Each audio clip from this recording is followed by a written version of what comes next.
Hello, and welcome to a festive edition of CharitEpulse, your regular update on news and happenings in the charity sector. I'm James Saunders, partner at Moore Kingston Smith, and I'm joined as ever by my co-hosts, Catherine Rudolph Verstomji, partner and head of charities at Shakespeare Martineau, and Charles, maybe Comet, maybe Cupid Mosquito, charities director at Quilter Cheviot. You may be listening to us on Spotify or Apple Podcasts or YouTube or any of our respective organisations' websites. However you're listening, you're very welcome. But please don't forget to like and follow or subscribe, and generally, whack on any positive feedback button you can find for us. Presumably, of course, you do find our little sessions useful in some way. We've got plenty of topics to cover this week, so we're going to dive straight in.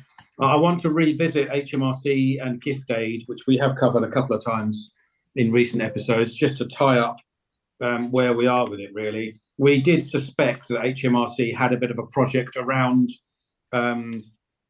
gift aid, charity tax, all that sort of area. And they have now, published a tax fraud court cases report saying that there's definitely, they described it as an uptick. Can't stand that word, an increase in old-fashioned words, an increase in cases that are taken to civil courts around charity tax fraud court cases. But I mean, as we think, that might be a very, very small number to increase. And importantly, elsewhere in the report, there is a comment from HMRC that people do want to do the right things. Lots of the trends in gift aid are quite positive. Awareness is strong. And it is a small minority of instances of abuse that they found. So, it covers both sides of the things, really. Yes, the charity tax fraud is happening, and it does happen, but it's quite remote. Catherine, do you want to start on this? I mean, we've spoken about this before, but anything particularly struck you about this? Yeah, I just find it quite interesting because I think when we talk about gift aid, it does have a low take up generally. People say, there's wasted funds that could be claimed under gift aid and are not. And I just sometimes get worried that when we call this charity tax fraud, people get nervous about, are they able to claim gift aid? Should they be claiming gift aid? Should they be ticking that box? Whereas actually this isn't a fraud against the charity, it's a fraud against HMRC.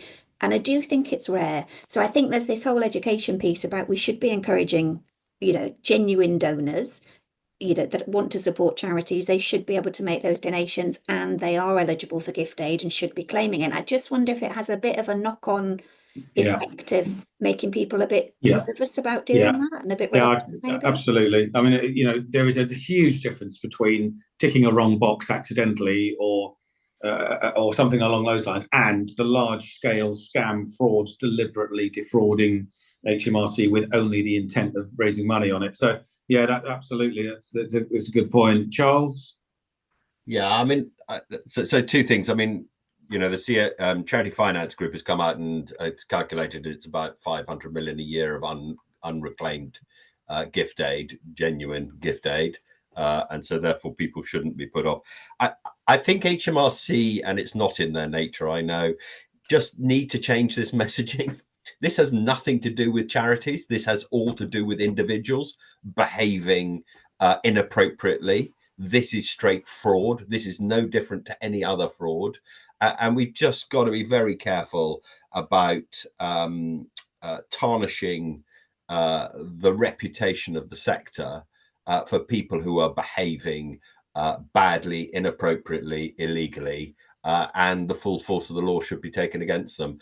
I mean, putting a plea out for the HMRC to making sure that charities are diligent and doing what they're doing, but they acknowledge that as you've already commented. So I just to my mind, what irritates me when I read these things is you get the headlines and then you look at it and you go, they haven't put any perspective around any of this, and they're actually pointing the finger in the wrong direction.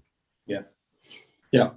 Okay. Well, I'd say we've covered a lot of this in previous episodes, but the official HMRC line is now out there, and I think it's quite interesting to read through what they've put out. The second story this week, then, a number of linked stories actually that I wanted to flag really. there's been a couple of stories about the charity retail sector. One saying that the sector has been earning lower profits this last year or so because of increases in costs, kind of understandably. And importantly, the income's been going up as well, but it's the increase in costs in particular that has really been stifling those profits in the charity retail shops and all those sort of activities. And then another series of articles talking about what the charity sector faces in terms of further cost increases because of the NIC increase. I mean, the figure's been put out by the charity sector leaders already of what the national insurance contributions increase will cost. But the result, of course, is fewer services, staff cuts. The BBC had a feature on Mencap this week. I think Mencap Northern Ireland, but there is a very difficult circle to work through here of where the costs are going up. Do you stop services? Do you fund them from reserves? Where are the local councils in all of this? So that's a thorny issue at the moment. Again, Catherine, do you want to any thoughts on that? It's really interesting, isn't it? I think on the retail point, I think retail, as we know, is incredibly difficult, competitive, fast moving, not easy. So I think, and I think also there's a huge difference between charity shops. Some charity shops will be purely donated goods, others will be bought in, others will be a mix. I think the newer kind of type of charity shop is more of a community hub where there's a mix of it's a facility for bringing people together to learn about the charity's activities, as well as the opportunity to support the charity. Maybe there's a cafe in there and things like that. So it's quite different, isn't it? And I suppose that mix of using volunteers, they have advantages over other retailers in some ways. But, I think it's tough. I think charities are being squeezed from a number of different places at the moment, whether that's as well as those retail centres that you described. I think there was a story this week about one of the hospices has opened a only brand new kit shop, so everything only with tickets. So that's the other end of the spectrum from the donated goods market, if you like. But Charles, but they're not. My impression of that is they're not actually buying in. So there's a difference between buying in goods and selling it out, which is in direct competition. I mean, to this, which I think this is actually just recycling stuff that wasn't sold in stores. Stores are giving money to the charity shops. I assume as they're taking a bit of a tax break on that in the form of the donation when they're sold, I suspect. So that to me seems quite a commercial thing. I have to say there was part of me, and so I'm going to make myself very unpopular with the sector, who really didn't have much sympathy with this comment around the NI and the cost to shops, because these are commercial entities. And I agree with Catherine. I think these shops fulfill a much wider remit than just generating income for the charities. They are around raising awareness. They are showcasing the charity. They are the way of engaging with the public, and they are becoming much more community hubs. And as Catherine said, they have the ability to go and get volunteers to do it you're not paying NI on. So they have many advantages. So I think, to my mind, if the sector wants to raise the issue around cost of living crisis and minimum wage and NI, then focus it on your charitable activities, not on your commercial activities. Okay, but having said that, there does seem to be a raft of charity closures being flagged at the moment. Relate this week, and another Manchester charity going into administration. These are weekly events now of reasonable size charities just not being able to continue in operation, and the retail side can be a part of that. I mean, it's as you said, Charles, it's part of an overall picture. Well, yes, it is, but if that bit of an overall picture fails, they're not able to pick up any other new funding streams at the moment, and indeed all those other funding streams are getting stripped out as well and reduced. So yes, it's part of a bigger picture, but the bigger picture has to work as a whole, doesn't it? I did say I'd make myself unpopular by making the comment, but actually, but I think there is a point there, and people should at least reflect on it rather than going, no, this is because. The interesting with Relate, which used to be marriage guidance, from what I could read of that, that's more to do with government funding or lack of. And the one based up in Manchester was also similarly, I think, and they've gone into receivership, but it looks like they will come out again. But they were more of an umbrella body, weren't they? Yeah, I mean, I thought both of those stories were very interesting, actually, because, for instance, I've been seeing about, I think it's Forget Me Not Hospice had been saying they'd given notice of potential redundancies, and you think, overnight their national insurance costs have, gone through the roof, big impact. Whereas for Relate and GMCVO, the criticism seemed to be they'd known this was coming, that they knew there was a gap in their funding, they hadn't taken steps to cut their costs, and the lack of forewarning they'd given to their employees to be told just before Christmas you're being made redundant. So I thought it's quite interesting that, as a charity, but as an employer, people do in a way have a different expectation, and the same challenges are there to run a business and diversify income stream and to keep an eye on overheads and expenses. And it just seemed that both of those charities, and they were decent sizes, hadn't done that. Okay, good. Third topic, Culture Secretary Lisa Nandy has unveiled plans for a place-based philanthropic strategy. And one of the the biggest thing that struck me about, not the biggest, one of the things that struck me about this was that she said something nice about the previous government, which, they're not supposed to do, are they? I don't think. I wondered whether it was sometime April the 1st when this was coming out, but no, it's the middle of December. Charles, what do you think about this? It's trying to link people's contributions, philanthropy, to where they're from or their home base or anything like that. What do you think about all this? I mean, look, I because Orlando Fraser, chair of the Charity Commission, has also had been championing the whole thing around philanthropy. I think philanthropy certainly, and encouraging people doing it, helping people to understand how they can set up charities or the different ways that they can get involved, I think would be good. I'm not convinced about the place-based. The place-based to me was to do with community foundations, and I'm not sure that particularly wealthy donors want to be restricted to a particular place. I think they want greater freedom of that. This is very much so down to their choice of what they want to do.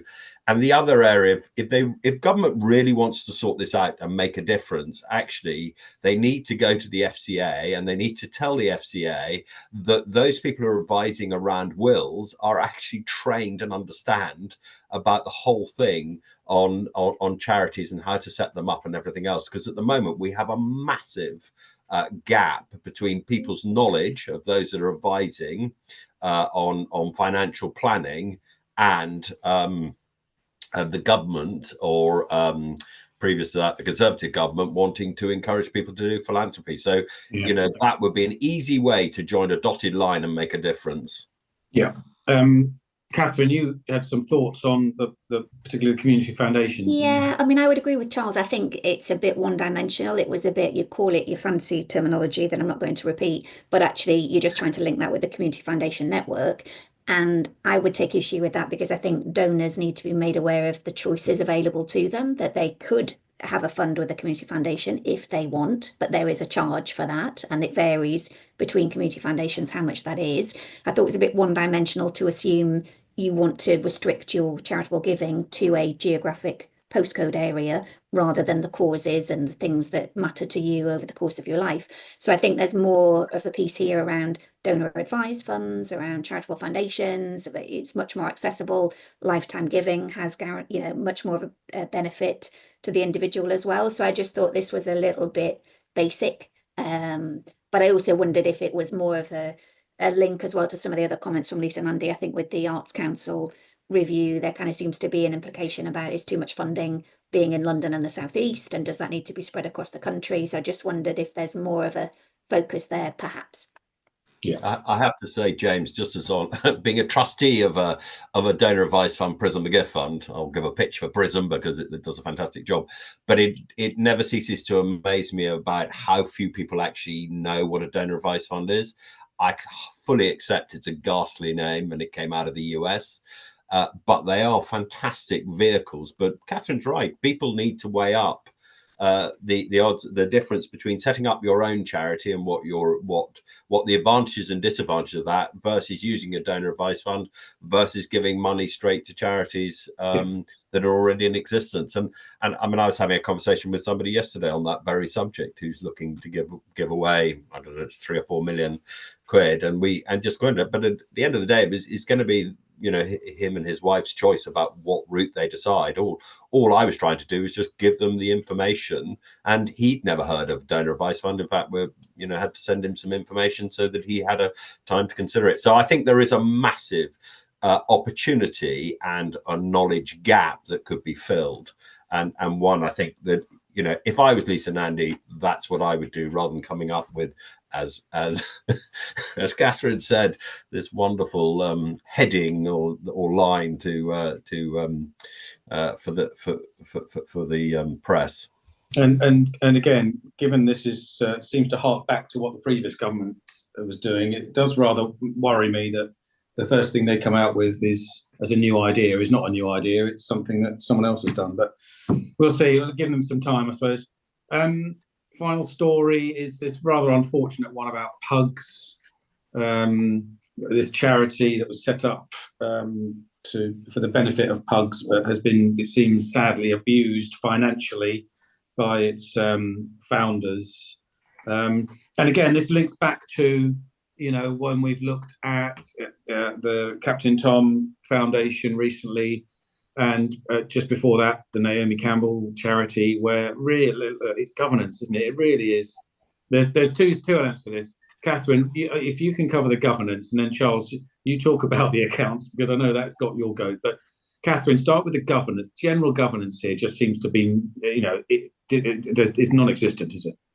I know, and I think what's so disappointing is the way that people, in this case, I think brazenly are manipulating charity to benefit themselves. So here, the mum and her son, you know, the son gets a £7,000 Rolex watch paid for by the charity. You know, what is going on? And I think the same, Naomi Campbell, I think that was disappointing. I don't know if she was badly advised, but it's people getting involved thinking it's about them and what they can take from the charity, and whether that's ego, reputation, a knighthood, who knows what. I mean, I did love this one just for the comedy factor that it was the Muffin Pug Rescue, and the founder had a great name, Christine Lovelady. I thought I'd like to be Catherine Lovelady. I thought that was quite nice. And also a colleague of mine, I'll give a shout out, Deborah Burton, is very good at coming up with comedy headlines. So she said this was the pugly side of charity. Yeah, Great. Very clever.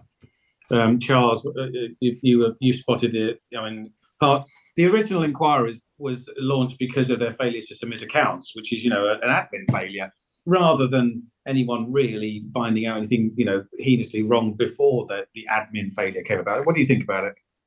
Well, I mean, but if you actually look on the Charity Commission website, I would really commend anybody who's going to give any money to any charity, just go and have a look up. I mean, you know, 2019, their report and accounts was over 1,102 days late. And the thing is, 2020, there was over 700 days late. And in 2021, it was over 350 days late. I mean, this is telltale signs. I mean, it would appear, looking at the report, they didn't even have auditors or accountants to do their accounts for them. And there was also a county court judgment in there. I mean, what worries me, I have to say, is one, obviously late accounts, which is a good way for the commission to be picking up on charities not behaving or not doing things appropriately. But there must be a cut-off point where the accounts aren't submitted and they haven't told the commission why they haven't been submitted. And there will be some exceptional circumstances with certain organizations. James, you'll be better placed to do that, where actually they should start looking at this more diligently, because, this has gone on a long time before they do their review, and then their review takes time. And you've got these two founding trustees who are still in control of the bank account and still behaving badly. The other question, which doesn't come out on the report, which I found really worrying, is that you've got 3 other trustees. What on earth were they doing? And I don't want to bash trustees because I don't want to discourage people from doing it, but this is just common sense. Sorry, if it doesn't smell right, if you think that if this hits the press in the Daily Mail or wherever it may be, that you're not going to be able to justify it and walk down the street and hold your head high, then you know that something's fundamentally wrong. Yeah, I mean, for a substantial amount of this time, they were the only trustees, weren't they? The two. I mean, there were some trustees before. But they had trustees before that had resigned. They did. I mean, I would imagine those trustees probably threw up their hands and said, "You can't do this." But why didn't they? Or did they report? Sorry, did they report that to the commission? Well, and if they did, then what did the commission do about it? Sorry, this to me is just you've got late reports and you've got trustees resigning. And assuming those trustees have told the commission why they've resigned, they may not have done. And if they didn't, then ask them question why. But if they did, then why isn't this being escalated into, because these are quite substantial figures that are being bandied around. Yeah, I think that's fair. I mean, you've got to look at the timeline. Trustees, the charity started in 2015. Trustees appointed. Trustees spent 3 trustees spent 2 and 4 years respectively in post, and the Charity Commission opened that compliance case in 2021 in response to the accounts submission failures, not because anyone blew the whistle, for example. So I think that you've got valid points there about the and James, I don't want to bash the commission because I think the commission does a really difficult job, and I think fundamentally on the whole I think they do a really good job with the resources that they've got. But I do think there are occasions, and we had it with the Captain Tom's daughter and son-in-law, it doesn't appear that those that were trustees that were independent of them have not been really questioned of what's going on. And the other thing with this, which really got my goat, was that the current trustees are responsible for taking reasonable steps to recover property and money lost. I mean, why isn't the commission doing that? It's really difficult for a trustee to go, how much money should we spend to engage a lawyer to go after this money? Because you could end up spending the whole lot you've got, and then you're going to be blamed by everybody who gave you the money, which were there for pugs. Yeah, I agree. Get a decent lawyer and a decent accountant involved, and you've probably eaten up most of that money, haven't you, Catherine? Never. That is probably all we've got time for this week. Thank you both very much. We've covered an awful lot of ground. Thank you also to listeners for tuning into this episode of CharitEpulse. Hope you found the discussion insightful. If you've got any ideas, questions, topics for future episodes, please do let us know. Whether you're a charity professional, a passionate volunteer, or simply someone who cares about making a difference, we aim to make sure there's something here for you to listen to in every couple of weeks. So don't forget, please follow us, leave a review, share our podcast with your network, and join us next time as we continue to explore the challenges and the opportunities facing charities, non-profits and voluntary organisations. So thanks and bye-bye for now.